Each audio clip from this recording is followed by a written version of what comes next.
All right, what it do, everybody? It's your boy LOG from Where There's Smoke. Just gonna go live with y'all this Monday evening, and there's been a lot going on since the draft happened last. I believe it was Wednesday and Thursday, uh, and there was even the JJ Redick coach hiring that happened a day or two before that, maybe three.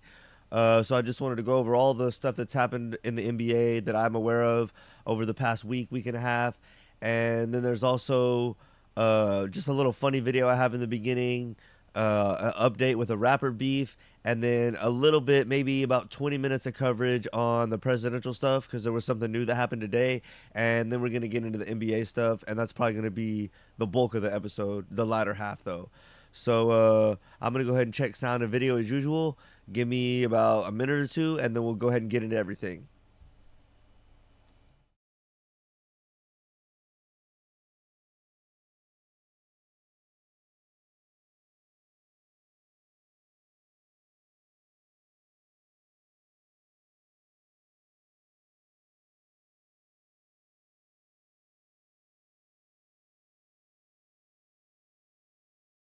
Video I have in the beginning, an update with going to be the bulk of the episode, the latter half though.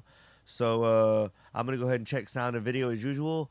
Give me about a minute or two, and then we'll go ahead and get into everything. All right, y'all, everything look good. So hold on. Actually, everything looks good. So we're gonna go ahead and get into it.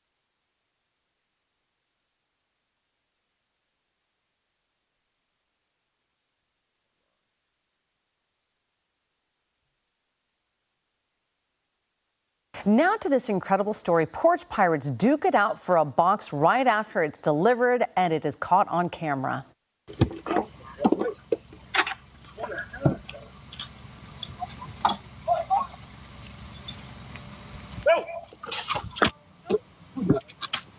delivery guy says no, but he is not going to try to stop him, and I wouldn't either, honestly, if I was there, but it's just funny.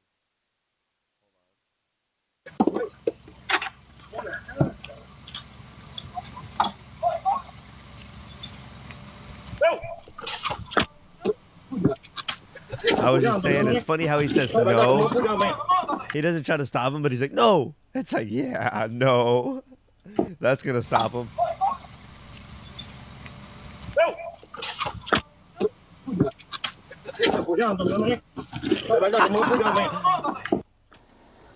This happened in sinking. I can't believe there's two porch pirates, as they call them, stealing a package and fighting each other like a couple of fucking retards. Oh, man.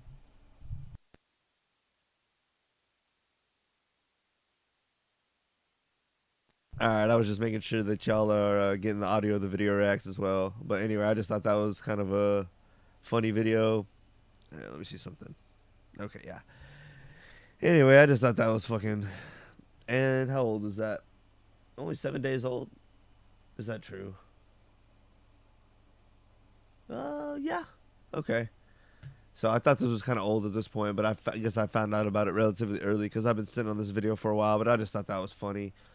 Y'all can check it out if y'all want. ABC 7 Porch Pirates fight over package. So so this is what I was alluding to with the update on the beef. So for those of y'all who don't know, I did a couple videos on it, but I'll give like a brief cap right here, or I guess update or overview or whatever. Kendrick Lamar and Drake had this big beef that happened 2 months ago. If you don't know about it, like I said, I covered it, but you should really go check it out for all the back and forth and what all happened. But anyway, Rick Ross was one of the people, and I think one of the main ones that put his big ass right in the middle of the beef and put out a Drake diss song on his own. And was kind of weird because he's one of the ones that's always been on Drake's side. So I think everyone was kind of caught off guard by it. But it kind of added to the beef, and everyone was kind of loving it and feeling it at the time. Anyway, Ross went up to Canada and was feeling himself a little bit too much and was bumping that Not Like Us track. And I think some of these guys that are, down with Drake basically said, like, you're basically coming to Canada and just shitting on us. You're playing the number one thing against Drake. You think you're big. Like, cool it. And Rick Ross is basically like, fuck y'all. And, well, here's what ensues. Last year round, certified, certified. You can't see what's happening very well in this video at all, but Rick Ross is the one right here behind this gentleman with the white shirt and the black cap. You can, there you go.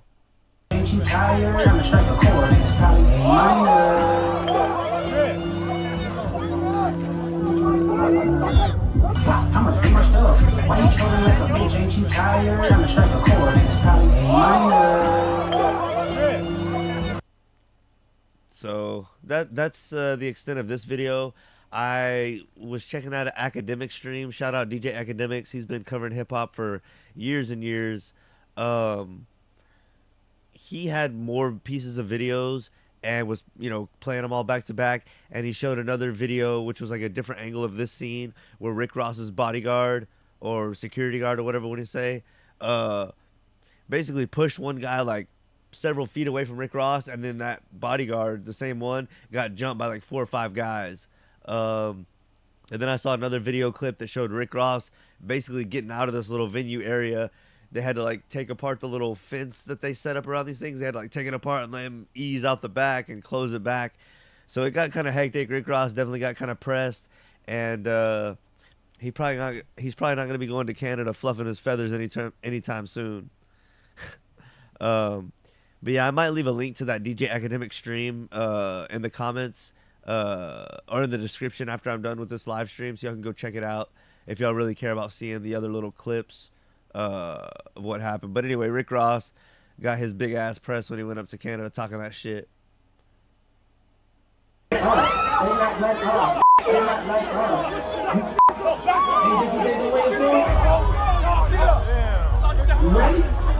Yeah. Be going home. Be going home. Be going home. Be going home.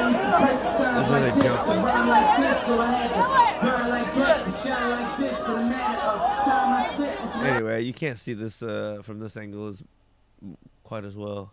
Let's see this other video real quick. There we go.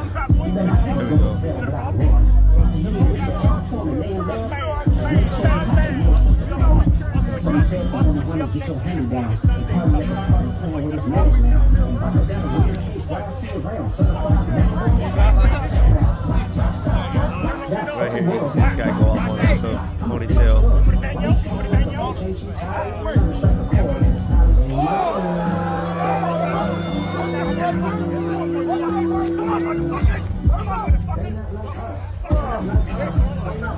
What's up, nigga? What's up, nigga? What's up, nigga?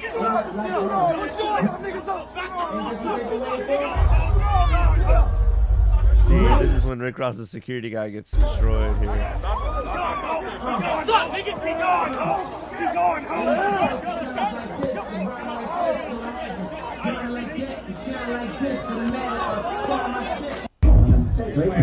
What's up?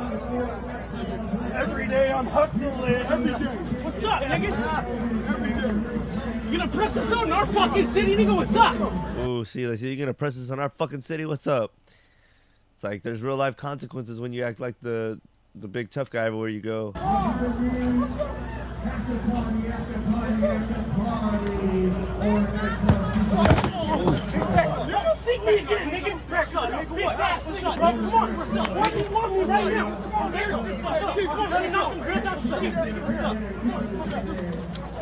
There was few fair one-on-one fights, and there was a lot of jumping and coward shit.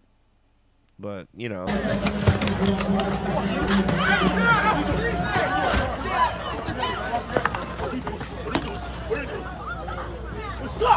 I want to see if this video has Ross sneaking out the back. Please. God dang it. Okay, well. Maybe I'll try to find it at the end if someone really wants to care about it. Alright, moving on. This is going to be the last topic I cover before I get on to the NBA stuff and the main topic of this video. But I found a few videos about Biden. You know, the debate happened Thursday as well. And that's a hot topic this year from now till the end of the, till November. The election and the runoff. Or just the race, I guess, the presidential race. And I don't know how many people checked out the debate, but if you missed it and you want to see someone do a not really an analysis, but a reaction to it and kind of give my perspective and a bit of analysis, go check it out. I did a live stream of it, and I put timestamps in there of everything I broke down and kind of the topics they were going over. But anyway, during the live debate, or during the debate, Trump, I think, referenced how good his golf game was and his swing and everything to kind of tell everyone that he was, mentally and physically up to the task of being president. And then Biden remarked that he also was confident in his golf game and that he could shoot with a 6-something handicap, which my homie, who I watched the debate with at the time, told me that's like insanely good. Like, he was telling me that if you're a pretty avid player of the game, maybe not a super crazy good, but just like an average, pretty good player that golfs all the time, having like a 24 or 25 handicap is pretty good and like respectable. So a 6 would be like crazy good. And as he was telling me, that means if there's par for a course, which means it'll take 2 or 3 shots, par minimum is pretty close to almost impossible to get, to make it, then a 6 handicap would mean it only took you 6 extra shots for the whole 18 holes to above par. Anyway, that's just like a crazy score if you know anything about golf. And anyway, I found this Biden golfing compilation video that I wanted to play, and I haven't seen it yet, so this is gonna be my first time seeing it. We can all react to it together, and I felt like it would be a good laugh. Maybe not, but let's see.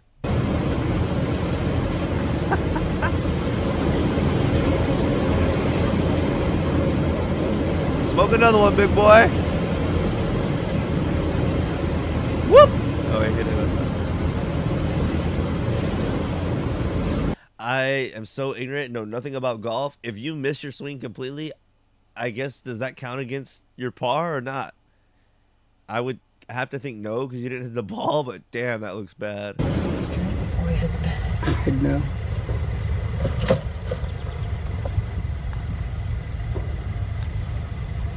Did he hit it? It went behind him.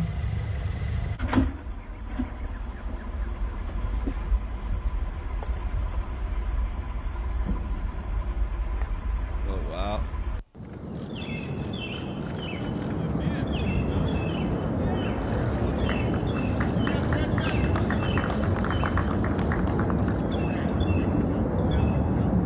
We knock on wood wherever we may have wood, that I'm in very good health. I just won 2 club championships, not even senior, 2 regular club championships. To do that, you have to be quite smart, and you have to be able to hit the ball a long way, and I do it. He doesn't do it. He can't hit a ball 50 yards. He challenged me to a golf match. He can't hit a ball 50 yards. I think I'm in very good shape. I feel that I'm as in good a shape as I was 25, 30 years ago. Actually, I'm probably a little bit lighter, but I'm in as good a shape as I was years ago. I feel very good. I feel the same. But I was willing to take a cognitive test. And you know what? If I didn't do well, I aced him. Dr. Ronnie Jackson, who's a great guy when he was White House doctor. And then I took another one, a similar one. And one of them said they've never seen anybody ace him. Thank you. Bro, Trump thinks he is Mac Trey, never seen. President Biden? You can see he is 6'5" and only 223 pounds, or 235 pounds. Well, you said 6'4", 200. Well, anyway, that's what anyway, just take a look at what he says he is, and take a look at what he is. Look, I'd be happy to have a driving contest with him. I got my handicap, which when I was vice president, down to a 6. But by the way, I told you before, I'm happy to play golf if you carry your own bag. Think you can do it? All right. I just want to see this first swing one more time.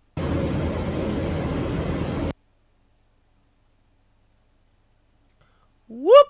Oh, that's not the one he missed. God damn it. I'm a dumbass right there. Maybe that was his practice swing. You know what I mean? That's how much of a dumbass I am.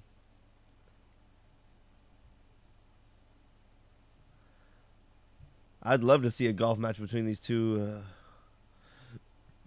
fucking idiots. Love it. All right. So here we have Stephen A. giving his opinion, and I think I kind of want to preface this by saying, I think most people would say, well, why do we care what Stephen A has to say about politics? Stephen A, blah, blah, blah, all this criticism. Firstly, I want to start off by saying I feel like Stephen A is going to be one of these guys that everyone kind of takes for granted. And when he's gone, everyone's going to be like, damn, I fucking miss Stephen A. And I might be looking a little ahead and blah, blah, blah. But I don't know why, but it was 6 months or a year ago. And the thought just came into my head because I hear my mom and dad and people that are older than me talk about people like Johnny Carson and just these big Howard Cosell, these real names that they talk about with such reverence. And you know, these people were awesome to listen to and watch and entertain us. I feel like Stephen A is one of those that when he's gone, you know, while he's here, we're all like, oh, Stephen A, can't stand that motherfucker, you know. When he's gone, we're going to miss Stephen A. So I just kind of want to give him flowers while he's here. No homo. I really enjoy a lot of his shit. And then what I also want to say is kind of what I've noticed from him over the years, and I could be wrong. If y'all disagree, get at me in the comments. I feel like Stephen A has the ability to really be serious and take his time when it comes to certain topics. I know a lot of times he can run his mouth and just kind of, especially with sports, he might just be going with a quick hot take or kind of something that's going to get the views. Or a lot of times he straight goes inflammatory when it's the Cowboys or stuff to get people riled up and get the views. But I think with politics and with other serious issues, you can tell when there's a certain tone in his voice and a certain calmness, and he speaks slow and he takes his time and he speaks with intent and he gets serious. And I think these are one of those times. And when Stephen A, as I said, my first point, he is someone we're going to miss. And I feel like he is on some level the voice of the people, not on everything, but on some things. And I think when he takes his time to really dissect something and get serious, I think he is the voice of the people on some things. So I kind of want to give him a chance on this and see what he has to say and see if it's something I can co-sign. Because I watched like the first, as you can see, like 2 minutes of this, and I kind of was getting the general tone of it. So let's watch this together and kind of see what we think of Stephen A saying that Joe Biden needs to retire. Welcome back to Stephen A. And exit the presidential race. Right here over the digital airways of YouTube. Thursday night, President Joe Biden and former President Donald Trump held their first of two scheduled debates moderated by CNN. And by the way, for the most part, I think by and large, Stephen A has made it pretty well known that he's a Democrat and has been for quite a while. But Dana Bash and Jake Tapper at CNN Studios in Atlanta, Georgia. During the 90-minute debate, Biden and Trump were asked about the economy, the war in Ukraine, climate change, the border, and election denials. Issues most Americans, in polls anyway, say they're most concerned about. And let's not get Roe v. Wade. Those are some of the issues heading into the 2024 election, of course. Ladies and gentlemen, it was a disaster. It was an utter embarrassment.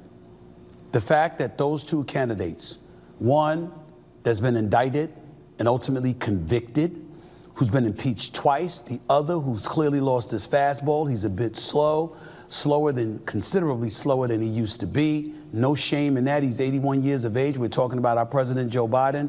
But the bottom line is that 2-3 minutes in, he froze. 2-3 minutes in, you were wondering, the panic mode hit because you were wondering whether or not this was going to be Mitch McConnell all over again when he froze during a press conference. I forgot about that. It was scary as hell. And the fact that these are the two best candidates that the world has to see for the presidency of the United States might be one of the... It's interesting we always hear that we're like the leaders for the world looks to us, the world's paying attention. Excuse me. But as an American who's lived here my whole life and born and raised, you know, self-explanatory is the statement before that, but it's impossible for me, and because I still don't live outside America and whatever, it's impossible for me to know how we are looked at from outsiders. And I'm sure it's different country to country and what have you, person to person even, but I can never know how we're really looked at. You know what I mean? So I know a lot of people want to get to America because they think it's the land of the opportunity, but I know at the same time, a lot of those same people would probably not really respect the individuals here because they think we have it so good and we take for granted, which we do, all the stuff we have. So I think for a lot of people, it's a double-edged sword, but I mean, as I said, I can never know unless I talk to people who live somewhere else and move here and get their, which I would love to get their experiences and opinions. But of course, I'm always going to be, I'm not the most patriotic, but when it comes down to it, I damn sure am patriotic. I'm going to choose this country over any other. So anyway, that was kind of my own little rant about whatever, but let's get back to it. The most embarrassing situations we've ever witnessed as a country. You know, I've been on the record, and I've taken a lot of heat saying this. Oh, because I got off on talking about how other people from other countries view us. But basing off of what he's saying here, was this one of the most embarrassing moments for us as a country? Do you feel that way? Y'all get in the comments and let me know what y'all think. Was this debate one of the most embarrassing things that ever happened to our country? But the Democrats should be ashamed of themselves. It's a national disgrace that since 2016, you didn't have enough of a bullpen and you left folks to depend on Joe Biden. See, this is good. This is what I was saying earlier. When Stephen A. takes his time, speaks with intent, gets serious, he can say things that we all agree with and be the voice of the people. And this is something obvious that has been said, but I like that Stephen A. Smith, as a Democrat, full through and through, is calling out his own and saying, this is wrong. No. Once and for all, can we all just agree on this? Don't no one try to slip by. Because that's, I feel like, if Stephen A. saying it, at this point, he's a big enough speaker. He's it's not like he's speaking about this idea before its time has come. Its time has come. This idea's been here. But I feel like his voice is really a strong echo that hopefully even people that have been stubborn not to listen, this will be something like, oh my God, if Stephen A's even saying it. But, you know, if someone hasn't listened, I don't know why they would listen to Stephen A. now. But I just think it's interesting that, as I said, the older he gets, the wiser he gets. When he slows down, takes his time, talks with intent, gets serious about a topic, he can really be a voice of reason and a voice of the people. So anyway. It's an absolute, utter disgrace that he was on that stage last night. Maybe he could sit behind a desk in the Oval Office and he's still sharp enough to make decisions. But clearly in a live format, with no delays and no insulation whatsoever, where you stand out there on your own, mano a mano, versus a Donald Trump, who, if nothing else, was sharp. I'm not saying he was telling the truth. I'm not saying that he was substantive in everything that came out of his mouth and he was honest and factual and all of that stuff, because we know that is never the case with Donald Trump. The bottom line is he appeared to be pretty sharp, lucid, aware, quick on his feet, etc. And to be quite honest with you, regardless of how disrespectful he appeared at times, I thought he took it light on Trump. I'm sorry. I did too. I think he took it light on Biden. I think I'll give Trump another point or two for, like, he could have done better, obviously, but he played well off the muted mics.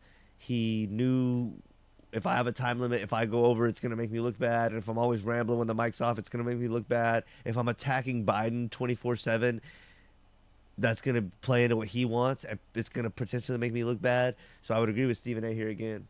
On Biden. I thought he took it light on Biden. It was that damn bad. Now, if you're the Democratic Party, you're going to have some people out there saying it was just one night and it was just one debate. Nah. What if Trump says, I don't need to debate again? And all we have to hold on to is what we witnessed last night. A brain fart within 3 minutes. Mumbling often enough where Donald Trump ended up saying, I don't understand what he said with that last sentence. I don't think he understands what he said. Where the nation is looking at it, and you have... They should have got Gavin Newsom in there. That would have been a fair, I think, debate. Pundits on both sides of the aisle looking sad and despondent. In Van Jones' case for CNN, he looked like he was about to cry. Other pundits were saying, where are the family members? How could you put your dad out there like that? How could you put your husband out there like that? If you're the Democratic Party, how could you put one of your colleagues and your contemporaries out there like that? What the hell is going on? God damn it, I'm Stephen A. Going on? He's pissed. He's not what he used to be. I'm Stephen A. Ain't Kamala Harris qualified? Tell him to stay off the weed, Stephen A. God damn. Or start smoking. Westmore, governor of Maryland. What about him? Gavin Newsom, you gonna still keep saying, you ain't running, you ain't running, you ain't running. Nobody's gonna go to Biden and say, we love you. But come on. We appreciate what you've done for this country, your years of service. But please, it's time for you to step aside. Yeah. We just gonna let him go out there like that. Give him that salute one more time, Bido, and get the hell We out. just gonna leave him out hanging like that. You know how desperate that makes you look as a Democratic Party? Or very, like, insidious, like you're putting him up there so y'all can just do whatever the fuck you want. I can say that. I don't care about people coming after me. I have voted Democrat 99% of the time in my life. The only Republican I ever voted for was Governor Chris Christie in New Jersey. That's it. Don't come to me telling me as an American citizen I don't have a right to look at what I saw last night and be incredibly concerned. I understand this isn't the first romp we've seen in the debate. Barack Obama got destroyed in his first debate versus Mitt Romney. And he came back like a winner thereafter. But in the very first debate against Mitt Romney, it should have been a mercy rule inserted. It was that bad. Wow. But he's young enough, vibrant enough, intellectually heightened, obviously quick of foot, knowing, substantive, combative, etc., etc. He didn't have Father Time operating against him. You just don't have it anymore. Not on that kind of platform. Joe Biden, as far as I'm concerned, needs to step away. All right, I think we've seen enough. I mean, it's pretty much the end of the video. But, yeah, y'all let me know what y'all think of that take. It's pretty much the same take a lot of people are having. But y'all let me know what y'all think of my take on Stephen A. and him being more or less like a voice of the people and a voice of reason when he slows down and takes his time. I'm not talking about every single sports take and shit like that. But anyway, y'all let me know. This is a video that Biden came out today and did a press conference because I didn't even know this was up in the air or potentially going to happen. But the Supreme Court gave Donald Trump presidential immunity at least until the election so that all these cases and prosecution and bullshit that he's been going through are basically over until the election at least. So that's crazy that happened. And let's see what Biden has to say about it. And y'all get in the comments definitely, and let me know what y'all think about this. Presidential immunity for Trump. Good, bad? Is this a crazy thing for our nation? What do y'all think? Y'all let me know. The presidency is the most powerful office in the world. It's an office that not only tests your judgment, perhaps even more importantly. And I promise, guys, after this, we're going to get into NBA talk. Sorry. It's an office that tests your character. Because you not only face moments when you need the courage to exercise the full power of the presidency, you also face moments where you need the wisdom to respect the limits of the power of the office of the presidency. This nation was founded on the principle that there are no kings in America. Each of us is equal before the law. No one is above the law, not even the President of the United States. With today's Supreme Court decision on presidential immunity, that fundamentally changed. For all practical purposes, today's decision almost certainly means that there are virtually no limits on what a president can do. This is a fundamentally new principle, and it's a dangerous precedent, because the power of the office will no longer be constrained by the law, even including the Supreme Court of the United States.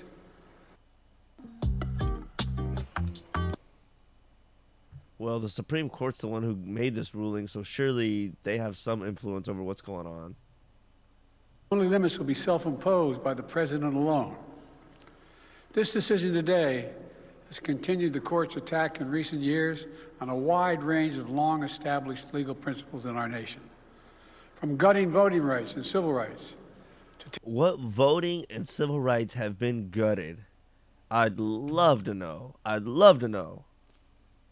Taking away a woman's right to choose. Or you mean taking away a woman's right to be a whore? To today's decision that undermines the rule of law of this nation. Nearly 4 years ago, my predecessor sent a violent mob to the U.S. Capitol to stop the peaceful transfer of power. We all saw it with our own eyes. We sat there and watched it happen that day. Attack on the police, the ransacking at the Capitol, a mob literally hunting down the House Speaker, Nancy Pelosi, gallows erected to hang the Vice President, Mike Pence. I think it's fair to say it was one of the darkest days in the history of America. Now the man who sent that mob to the U.S. Capitol is facing potential criminal conviction for what happened that day. And the American people deserve to have If he really... I don't even know what to say about that thing. It's so convoluted that it's fucking ridiculous. If Trump was criminally responsible for January 6th and should be put in jail, he should have been in jail already. If that was so dangerous and so tragic and so terrible, why hadn't he could have potentially done something like that again. If there's a terrorist around or someone who's doing a certain evil or crooked thing, I'm not going to let them do it and then wait around for them to do it again. I'm going to take the action, which in my case would be 9 times out of 10 just to remove myself from the situation of that person. But in this case, if Trump's fucking responsible for doing some terrorist wild shit, lock his ass up sooner. This is a bunch of games and bullshit just to fucking... It's fear porn for the Democrats. Oh, Trump, he's going to jail. Oh, it's like a jack off in the corner to Trump's going to jail. He's a bad fucking dude. They're all bad. They're all evil. Fuck them all. You know, this is a played up deal. An answer in the courts before the U.S. Capitol is facing potential criminal conviction for what happened that day. And the American people deserve to have an answer in the courts before the upcoming election. The public has a right to know the answer about what happened on January 6th before they are asked to vote again this year. Now, because of today's decision, that is highly, highly unlikely.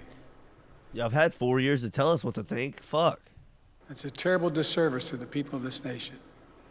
So now the American people will have to do what the courts should have been willing to do, but will not. The American people have to render... Were you and Fauci above the law when y'all fucking lied about COVID and tried to make everyone take vaccines? Were y'all above the law then, huh, faggot? Judgment. Little bitch. About Donald Trump's behavior. The American people must decide whether Donald Trump's assault on our democracy on January 6th makes him unfit for public office in the highest office in the land. The American people must Neither one of y'all are fit to lick my shoes. How about decide if Trump's embrace of violence to preserve his power is acceptable. Perhaps most importantly, the American people must decide if they want to entrust the president once again, the presidency, to Donald Trump, now knowing he'll be even more emboldened to do whatever he pleases whenever he wants to do it. If I was the crazy dictator, violent guy that was going to do whatever to get power and keep power, and I got in, why would I ever get out and wait for there to be a chance for it not to happen again? Speaking about Trump, if he got in 2016 to 2020, why wait on your crazy plan to take over? Do it then. Why wait to see if you could possibly die? You might not make it in again. Anything could happen. Like, why wait? Oh, Trump, he's going to get real crooked if he wins now. It's like, yeah. Do it. You know, no crookeder than you'll get. At the outset of our nation, it was the character of George Washington, our first president, to define the presidency. He believed power was limited, not absolute. And that power always resides with the people. Always. Oh, yeah. Now, over 200 years later, with today's Supreme Court decision, once again, it will depend on the character of the men and women who hold that presidency that are going to define the limits of the power of the presidency, because the law will no longer do it. I know I will respect the limits of the presidential powers I have. Laws are just words at the end of the day anyway. People have to enforce them, and good people have to do the right thing, or else it doesn't matter anyway. And as I'm sure you all know, we can all see, There's been a lot of people not doing the right fucking thing in these, speaking politician-wise and people in power. There's been plenty of people turning a blind eye, not doing the right thing, intentionally, maliciously doing the wrong thing for years and years, and eventually, as Trump would always say, even though this is one thing he would say just to, that's a whole other point. The fucking tank or the swamp or the ocean is full of shit at this point. Mother Earth, or however you want to look at it, has taken enough bullshit. The system has when you lie and cheat things for so long, it can only go on for so long, and that's what's going on with this system. So, it doesn't matter Biden or Trump. The system's going down, and they're just struggling to keep it afloat, either one of them. For 3.5 years. But any president, including Donald Trump, will now be free to ignore the law. I concur with Justice Sotomayor's dissent today. Here's what she said. She said, in every use of official power, the president is now a king above the law. With fear for our democracy, I dissent. End of quote. So should the American people dissent. I dissent. What May is God bless you all, and may God help preserve our dissent. Yeah. democracy. Thank you. And may God protect our troops. That just pissed me off more. Get out of here, Biden. All right, on to the sports shit. So I saw this on Facebook probably, 2 or 3 days ago. And there's a lot of hype around Caitlin Clark and Angel Reese. And that's all good and fine. I just saw this, though. She set the WNBA record for consecutive double-double games with 10.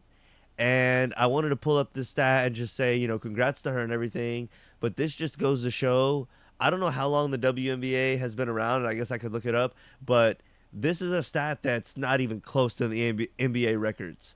So when we go and think about NBA, WNBA, pay, this, that, who gets more attention, it's like the NBA has been around, I'm sure longer, I could check that out, but for sure has a way more rich history of stats and drama and rivalry and just legacy, and like the fact that you set the record with 10 double-doubles, like that's cute.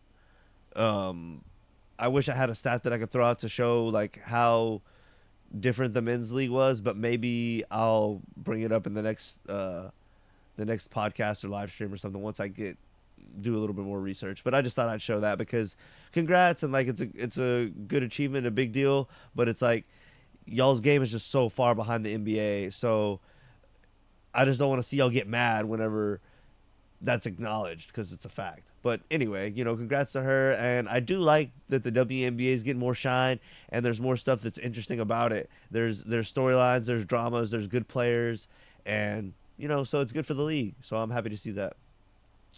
All right, this is something that I don't know how many of y'all saw. I think it was right before the finals. Luka was celebrating. I believe he was celebrating the Thunder's the win over the Thunder, and they had just advanced to the finals, and he was having a beer. And someone was recording him. So Mike Finley, who was a player back in the day, I don't know if anyone remembers Michael Finley. He played for Dallas, the Spurs, and probably a couple other teams. But now I think he's the assistant GM. I think that's what they're going to say in this video. Anyway, I think he was trying to help Luka out by not having him seen drinking a beer. But anyway, we'll watch this video, get these other former players' reactions, and then y'all let me know what y'all think about Luka having a beer in the right outside the locker room after finishing up his series. Is it okay? Do you not want to see it? And then what do you think about the GM or the assistant GM grabbing the beer from him? What do you think about the whole scenario, and what are y'all's opinions? Y'all let me know. Lord, the first thing I thought is this. If Phil Jackson would have came and took a beer from Dennis Rodman, Dennis Rodman would have snatched it back. Man, Dennis Rodman would have got another beer and popped it open and finished the conversation. Right. Yeah. Is it a man's league? But Dennis Rodman was a wild man. Absolutely. They grown. Let him enjoy that. You sitting there chilling, Mike Finley come take the fucking beer out your assistant GM. No, I'd be like, watch out, dog. Watch out, dog. You want me to resign? Watch out, dog. No, we getting ready for the No, finals. watch out, dog. All right, We're getting ready for the finals. All right, I'll get ready tomorrow. Tonight I'm cracking. Let me get the bill. Nah, dog. As a matter of fact, get out of here. Get out of here. He's wilding with that. Mr. Copeland. Okay. So I thought that was a funny reaction from Paul Pierce and Kevin Garnett. But y'all let me know what y'all think. Is it okay for him to have a beer, or would y'all like to see him keep it clean during the season, and especially when he's around the media and like where he can be seen? So y'all let me know what y'all think. Now, I'm going to go through these kind of quick, not super quick. We'll stop and talk about each one. But I just kind of want to get these updates to y'all. And then maybe on the next episode, on the next live stream, we'll kind of have some conversation and actually get into it. But these are in no particular order. There's kind of when I have them pulled up. So first, we have Chris Paul. Let me make sure y'all still are seeing this. Okay. Yeah, we have Chris Paul signed with the Spurs. And that's the team that I'm a fan of and have been following since probably the mid-2000s. I don't really remember them playing against the Lakers in that, but I definitely remember them playing against the Pistons. I meant like the Shaq and Kobe Lakers, but I remember them playing against the Pistons, against LeBron, against Kobe a little bit, and then everything after that. So I've been a Spurs fan for quite a while. But anyway, so this is going to affect my team. I'm not sure if I'm really like stoked or kind of nervous about Chris Paul because, damn, I got a bug in here. He can be get out of here. He can be kind of a ball hog and get stale with it sometimes, but at the same time, he can, like, his basketball IQ is obviously really good. He can get your player the ball in the right spots, and you rarely see him making a pass and be like, oh my God, he's trying to get the ball into the post, and he should have just done a bounce pass there. Or he lobbed it in, but he threw it too far. You don't see that shit with Chris Paul. So maybe it'll really help Wemby develop. And then if we have some other young players that are like guards, they can really pick up on some of Chris Paul's wisdom as far as like angles and just working with the big man and kind of how to lead the team. And maybe not like personality-wise, but like play-wise. So that's kind of my thoughts on it.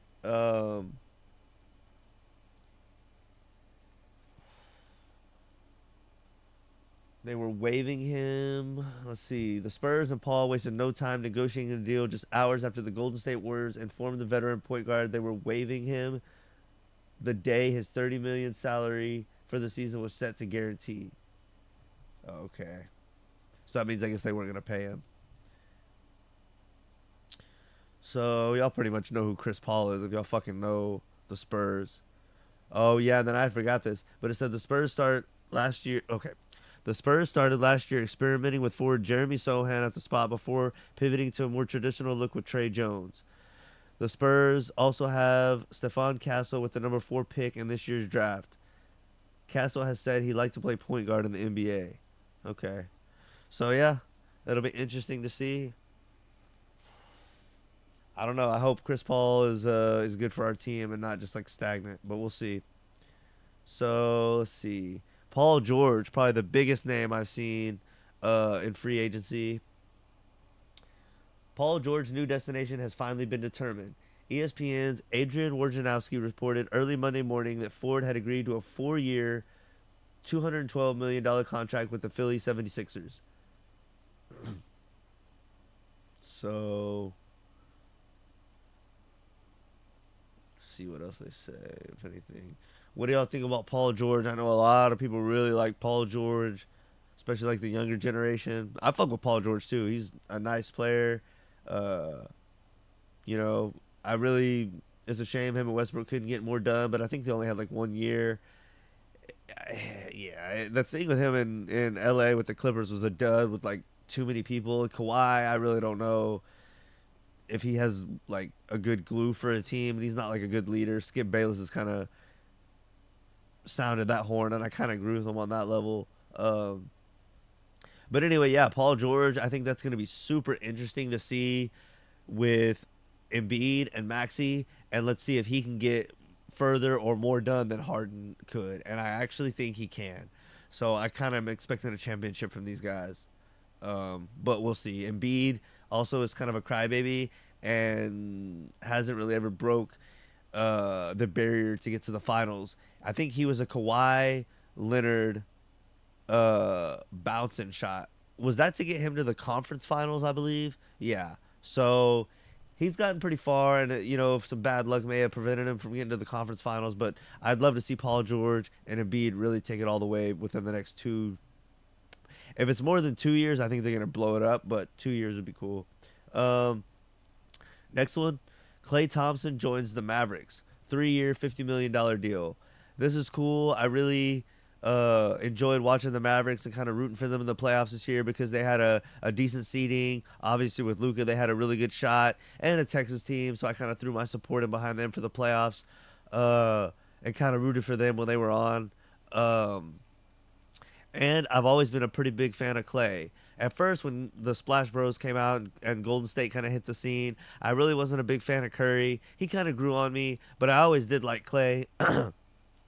He has, I feel like he is kind of humble, but he also has obviously a arrogant and kind of a, not arrogant, but a little bit of that, or a little bit of a just confidence that you have to have when you play in the league, But I like him. I feel like he has the right balance of that. He seems kind of down to earth and relatable. I just kind of, maybe I see a little bit of myself in him or something. I fuck with Klay, He's a little bit more of talk a little less and let the action do the talking, So I kind of fuck with Klay.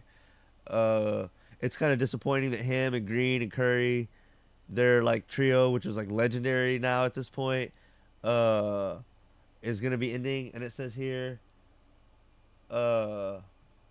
his Warrior tenure ends with his place in the franchise and NBA history cemented. The trio of Curry, Thompson, and Draymond Green accounted for 518 wins in the regular season and playoffs, 6th most by a trio all time.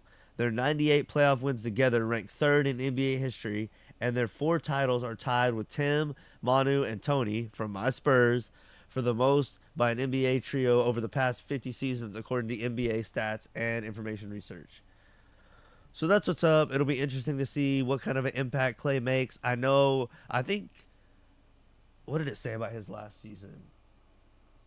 He averaged 18 points last season, his lowest since 2012 and 13. I actually was going to say last year was a resurgence year, and I thought the year before that was a low season, but he's been kind of on the dip. But I know he still has some gas in the tank, and I know he had a few good games this last year. 18 points a game is still not bad by any means. So I definitely want to see if Klay can get it going and be kind of a 3-point sniper that Dallas needs to go along with Luka and those other boys down there. And there was another guy that Dallas lost that we'll be talking about. I might skip straight to it right now, even if it's not the next tab. But Thompson will be nice to replace the scoring they're going to lose from... where is it? Last one. Tim Hardaway Jr. So the Mavs traded Tim Hardaway Jr. to the Pistons for Quentin Grimes. I'm kind of familiar with Tim Hardaway because, as I said, I followed Dallas a little bit, being that they're a Texas team, and I watched them in the playoffs a little bit. I'm not sure who Quentin Grimes is, but I'm kind of disappointed that Dallas losing this guy. He was kind of like a good 6-man candidate, kind of come in off the bench and be a microwave and could, drop a good 15 to 20 points pretty regularly. So the Dallas loses Tim Hardaway Jr., 2025 second-round pick, and 2 2028 second-round picks. And the Mavs just get the one player, Quentin Grimes. So y'all let me know if y'all any Dallas fans out there, what y'all think about this, if y'all are going to miss Hardaway, or if you think he wasn't really that big of an impact and you can kind of do without, and maybe this other guy will be a good pickup for y'all. And let me know what y'all are thinking about the Klay pickup as well. Okay. Murray leaves the Hawks and is headed to the Pelicans for Larry Nance Jr. and a pair of picks. Hawks get Larry Nance, Tyson Daniels, a 2025 first-round pick via Lakers, and a 2027 first-round pick via Bucks Pelicans. And the Pelicans receive Murray and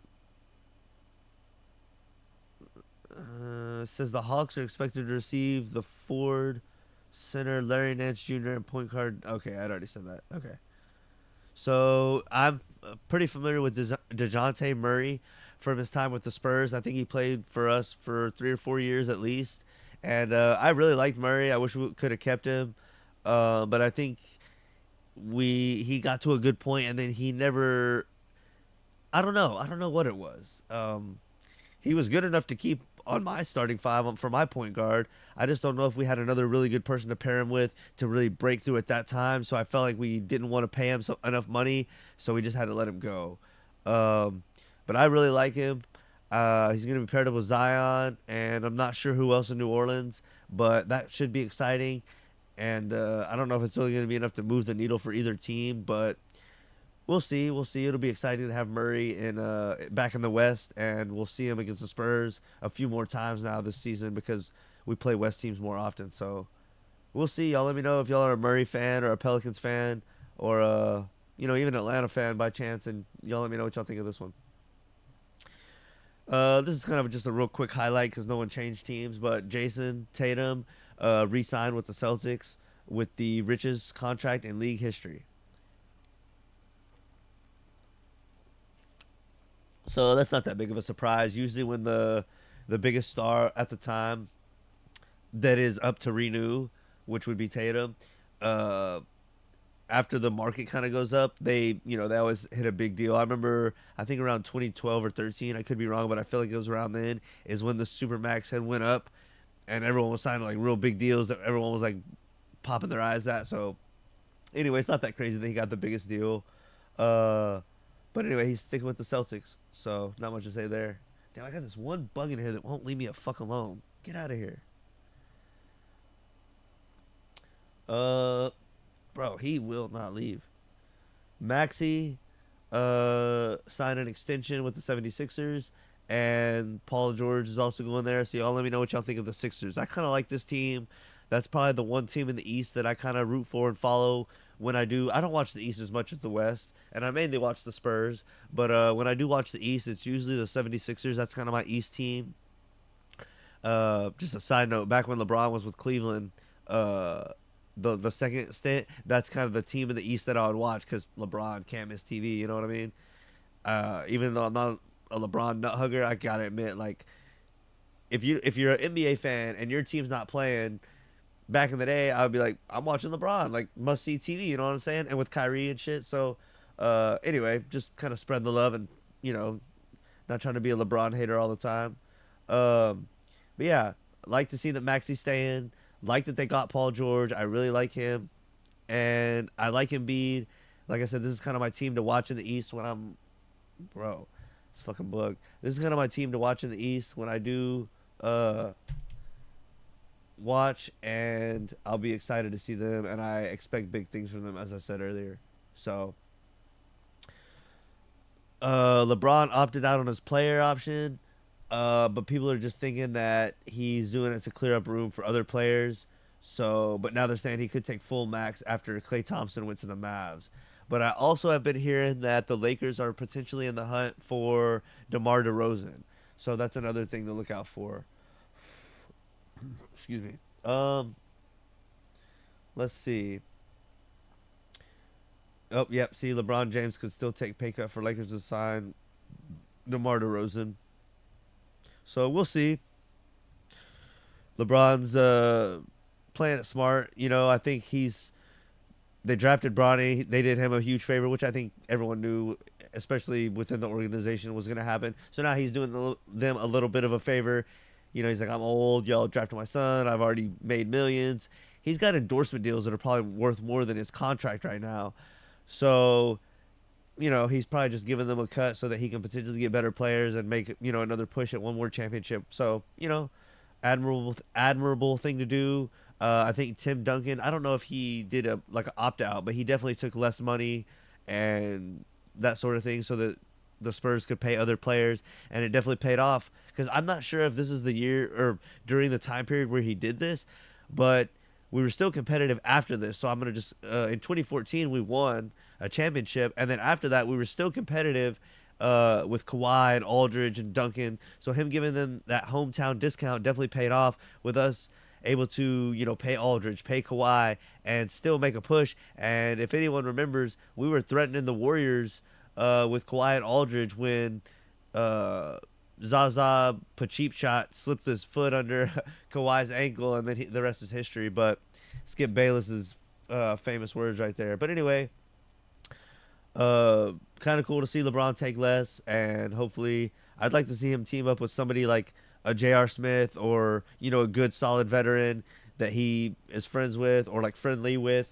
and that'll be a good addition to the team. I think a combination of, him, somebody like that, Bronny, hopefully JJ, which we're going to talk about coming up pretty soon, could make a good combo. So we'll see. We'll see what happens. LeBron's always going to be a huge topic of interest in the league with whatever he does.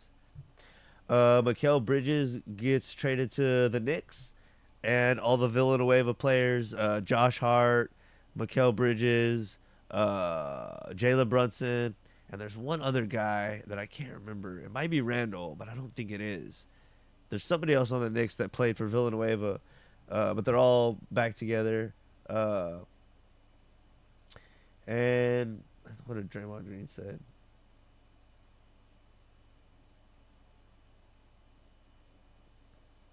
But with what just happened with the trade, now is if it doesn't work in 2 or 3 years, the Knicks will be rebuilding again because they traded all their picks away, and they'll.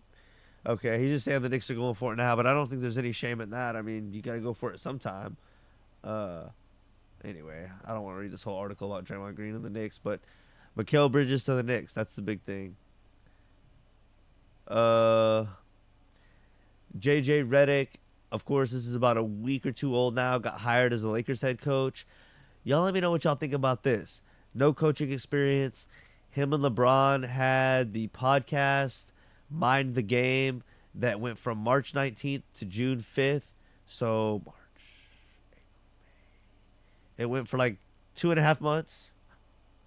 Y'all let me know. Y'all let me know what y'all think. If that was a ploy, definitely to get everyone seeing LeBron and JJ together, get their basketball minds together, get them talking basketball, just like plant that seed in everyone's mind. Now he's LeBron's coach. And obviously, I don't know if anyone's heard this, but if you're up to date on this, you know that JJ in a press conference said that they're not going to do the podcast anymore. So, I mean, obviously, I don't think they can for conflict of interest. But anyway, it's interesting. Y'all let me know what y'all think with this whole thing. They have the podcast for like 2.5 months. Now he's LeBron's coach. They're bringing LeBron's kid in because I'm about to go over that. But the Lakers drafted Bronny on Thursday with the 55th pick in the draft.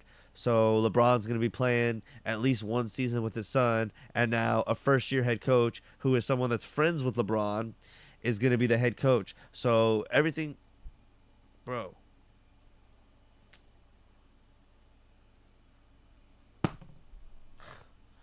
So everything's kind of going LeBron's way. Y'all let me know what y'all think. Are y'all tired of LeBron and hearing all the stuff about him and everything's going his way?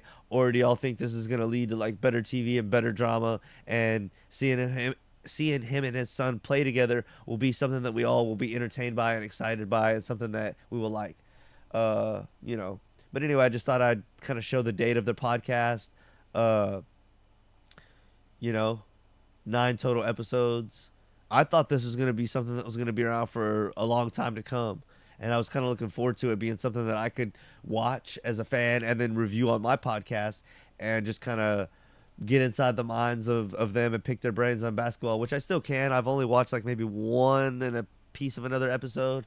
So there's still 9 episodes for me to check out, but I was kind of interested in that. But yeah, y'all let me know what y'all think and how that plays into the hiring. Let's see what Woj has to say about it. Pelinka, the Lakers, they reached out to JJ Redick, his representatives, early this morning, Eastern time, and made JJ Redick an offer to become the Lakers' next head coach. Spent several hours negotiating on that offer, and then I'm told now a 4-year contract for JJ Redick to become the next coach of the Lakers. He met. A lot of people are given, or at least before the hiring, were given J.J. Redick and Pat Riley comparisons. Do y'all see the comparison, or do y'all think he has a chance to kind of grow into that role once he gets in the NBA and be someone who can have a lot of success and be a real commanding figure on that sideline like Pat Riley was, or do y'all not really see it? Y'all let me know what y'all think. Met with Rob Pelinka, Jeannie Buss, last weekend in L.A., spent Saturday with them, continued to talk into this week. And J.J. Redick reemerged in this process after Connecticut's Dan Hurley had turned down the Lakers early last week. And now, he starts to work on a coaching staff. He's had a lot of thoughts about potential candidates he might like to bring in around him, certainly with an emphasis on experience and certainly the defensive side of the ball, having somebody there, who brings a lot of credentials on that end. But I think for the Lakers, J.J. Redick was certainly a candidate they identified very early as a candidate. They kind of cooled on him as they went through that pursuit of Hurley. But once Hurley had moved on, he was front and center along with James Borrego, who's a very serious candidate in Cleveland now. And now Redick, listen, the Lakers know what. Borrego, I fuck with him. He was a Spurs assistant for a while. He looks like he kind of looks like Raymond from Everybody Loves Raymond. Ray Romano. They're up against. J.J. Redick knows what he's up against. I forgot J.J. Redick was a sideline announcer with Doris and Mike Breen as well. Duh. He has not coached really on any level other than his son's teams, But there certainly are examples of coaches who've come into the league. I mean, he's a good basketball mind, though. If you watch the mind of the game and if you've seen him play, he was a real good player. Not like superstar, nothing like that, or all-star, but just understand where to be, spacing on the floor, making the most of his size and what, athleticism he had, because he was a little undersized, so he understood placement, where to be on defense, at least to try to make up for that. And then as far as offense, he was great with understanding floor placement, spacing, ball movement, where to be, moving without the ball and whatnot, and all of that kind of stuff. So it's not like he doesn't understand the game. It's not like it's some fucking guy that just jerked out a high school janitor or whatever. So, I think he has a pretty good shot. Being an NBA coach has a lot to do with managing personalities and really being able to have some influence on the team that's positive. Because if you don't have a positive influence on the team, why do we need you? So it's about being a leader and having some kind of a positive influence on the team. Maybe if it's even not something that's spoken, it's something that's nonverbal. I'm sure all like, you've been, maybe not your current job, but you've been at a job or any kind of scenario. It doesn't have to be job, but I'm just using that example where you have a favorite coworker, a favorite person, and when they show up, the mood brightens and everyone is working better and happier, or at least you are, and it makes the whole day more enjoyable. Not necessarily that kind of vibe, but you can show up and change the vibe and change the mood and have an effect on people without even hardly saying anything. So I feel like that's kind of Pat Riley. Of course, he said stuff and did things, but I feel like he had a commanding aura when he showed up. So I wonder if JJ is going to have something similar to that will really be a X factor and something that, leads to a positive change. So I feel like the past Lakers coaches have not been that commanding, like dominating force that all the players respect and can galvanize behind. But that's just my 10 cents on it right now. Here's a little bit on Bronny. And then let's see. Yeah, and then I was going to get Skip Bayless and maybe a little bit of Stephen A's opinion on it. And then I think we're going to close out. But y'all let me know what y'all think about all the NBA action. All the trades, sign deals. I didn't really cover the draft or anything with that because I'm not as up on all the college players and who they are and who's doing good. I saw Zach Edey, who I was familiar with by watching him a game or two in the tournament this year. He's crazy because he's just like a tower. I saw he went to Memphis, so I did see that. I didn't really catch much else of the draft other than Bronny going to the Lakers at 55. But if there's anything about the draft that you found significant, or any players that you were watching for, or anyone you were excited your team got, go ahead and put it in the comments and let me know. But let's go ahead and see what this is. The Los Angeles Times. Letter to Sports. Lakers drafting Bronny James is a terrible move for the player and team.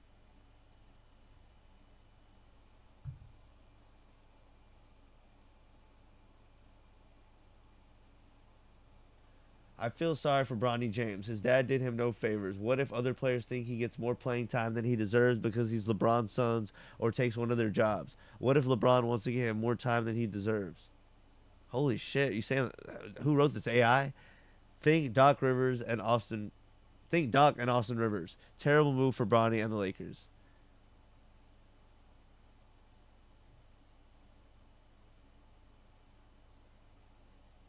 Yeah, they're just trashing him.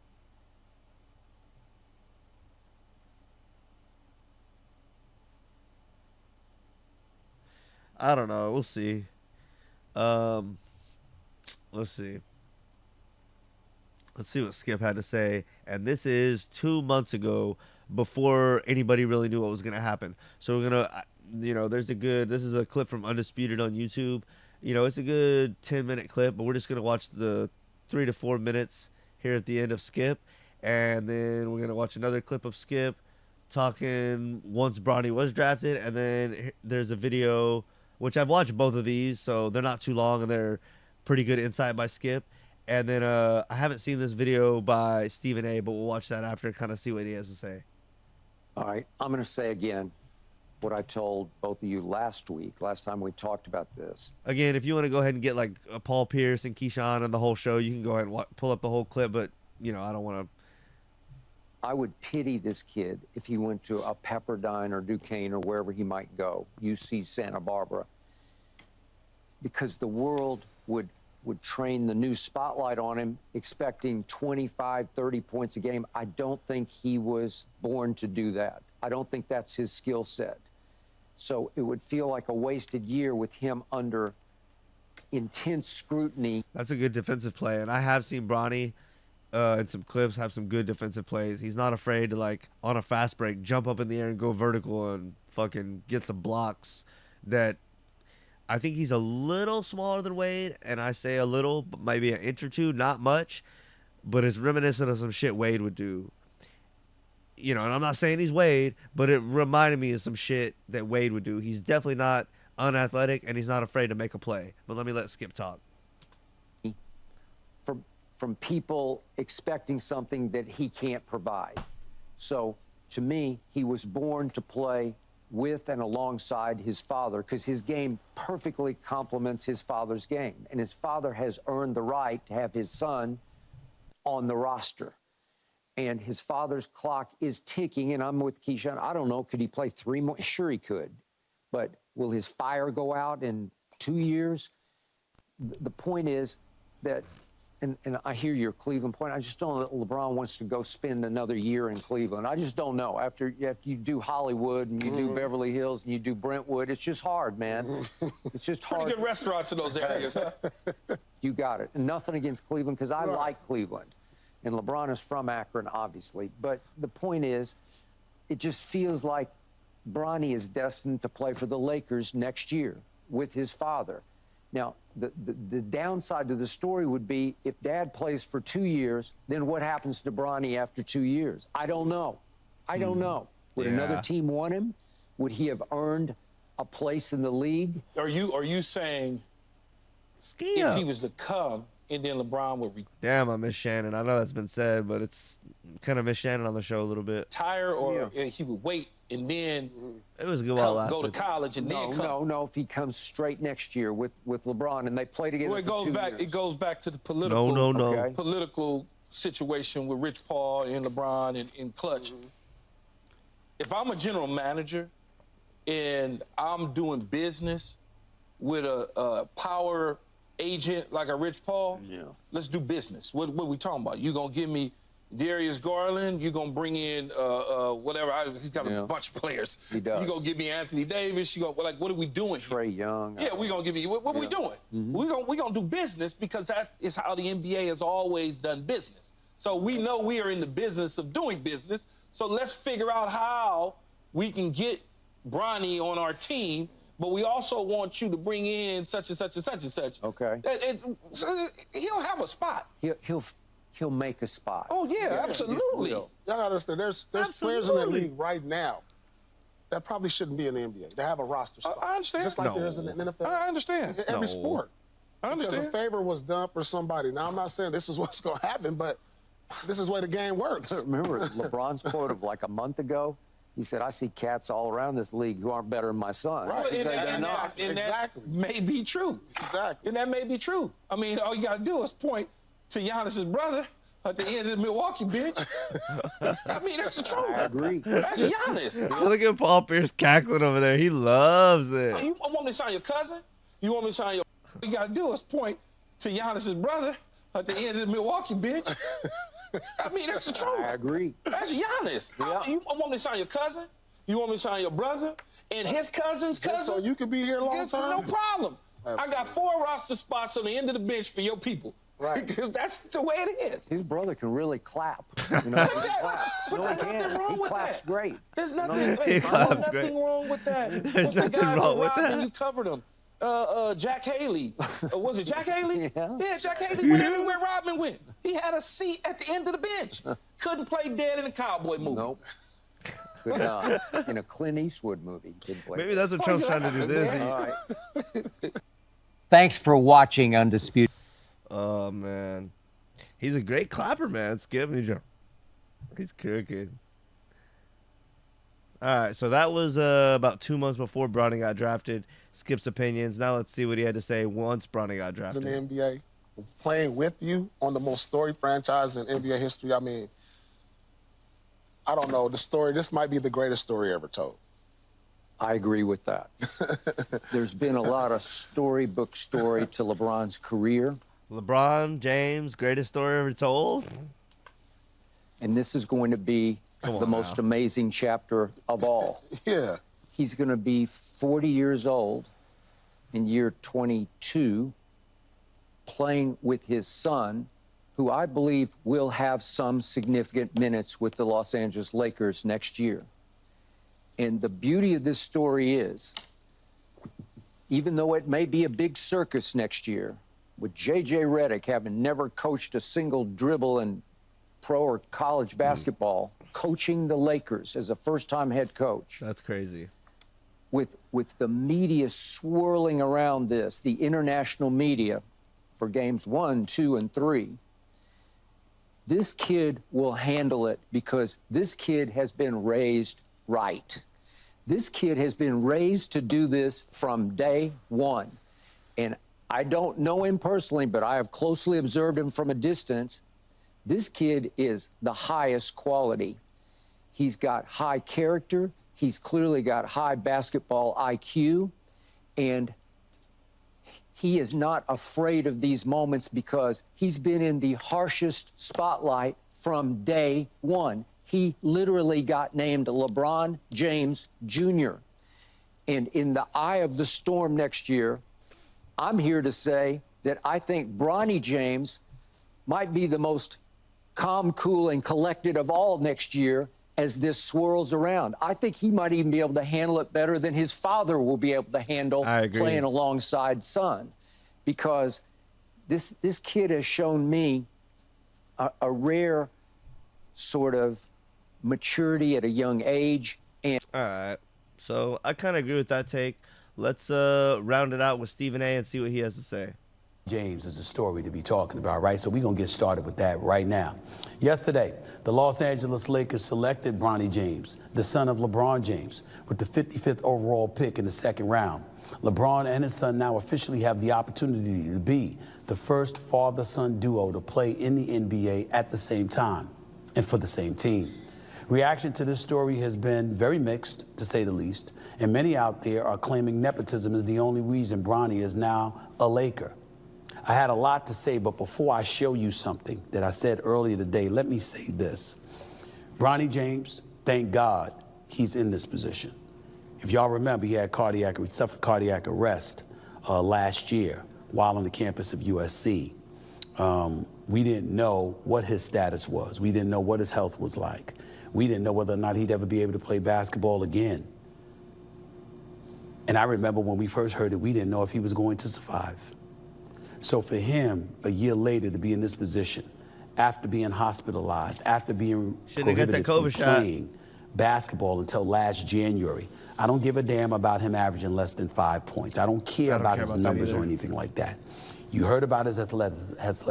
That doesn't matter. Some players don't like blossom until their 3rd or 4th year in college. So who's to say he's not going to go to the NBA and after the first year or two blossom into a better player? And most NBA players, even if they stay in college 3 or 4 years and they develop there and then go to the league, it still takes them 2 or 3 or 4 years there till they become what they're going to become and become dominant. That happens with all of them.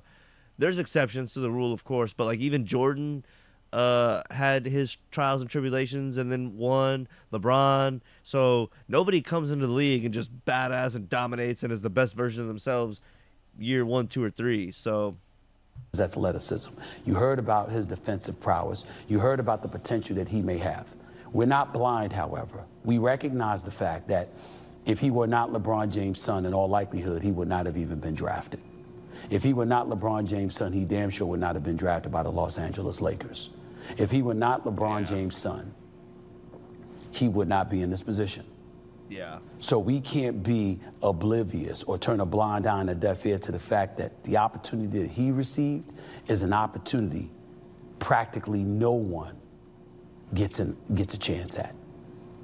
There are his numbers: 4.8 points, 36.6% shooting, 2.8 rebounds, 2.1 assists, 19.4 minutes a game. Those are not numbers that get you drafted. So there was questions as to whether or not he deserved to be a McDonald's All-American compared to some other noteworthy individuals who felt that they were more deserving. There's questions about his career at USC because he didn't play there long enough and what he could have done against collegiate competition, let alone NBA competition. Well, I tell you what, if he's not good enough to get in the league, he will get smoked out of there quick. It don't matter whose son you are. They'll smoke your ass off the floor in a heartbeat if you're not up to snuff and ready to be there.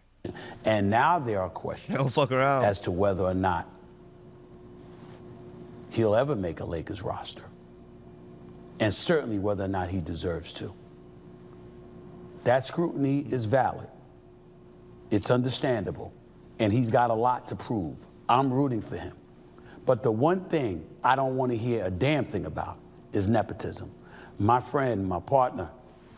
You just said that's what it was, so why don't you want to hear that? Oh, come on. Adrian Wojnarowski on NBA Countdown. All right, I've heard enough. So, whoop. Y'all let me know what y'all think.